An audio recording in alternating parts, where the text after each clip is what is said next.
One last thing I want to talk about while we've got all these cutters out is how to change your blade. Now, I always keep a little one of these packages to keep the used blades in so that I never throw a used blade, exposed blade into the trash. You don't want anybody to get cut. And blades can be expensive, but you do need to change them.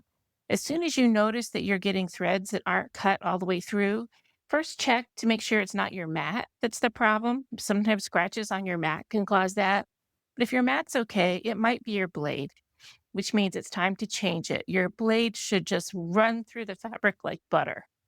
I have had really good luck with some of these on Amazon where you can buy 10 blades for less than the price of one or two of some of the name brands. They may not last as long. I'm not sure. I haven't actually timed it, but you get so many that it works out either way. So let me show you how to change one. So we're going to kind of shove that out of the way. And here is a blade. I took this out of the package, this package. It has a little oil on it because they put oil between the blades when they come in the package.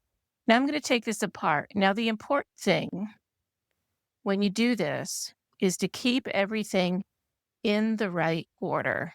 So I'm going to unscrew that and then take that off. And then underneath,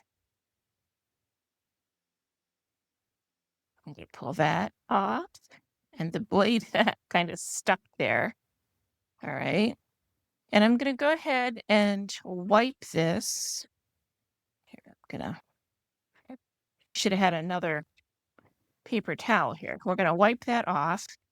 This is our new one. This is the old one. So we're going to put the old one in the case. So now we're going to reassemble this.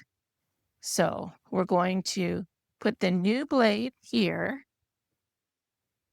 And then this piece goes through like that. And you have to rotate it until it fits.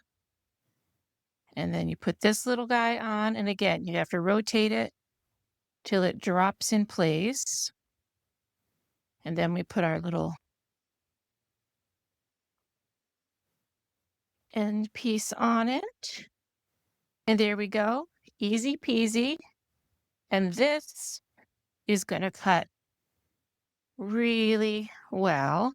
Here I've got a couple layers of fabric, and you can see just beautiful.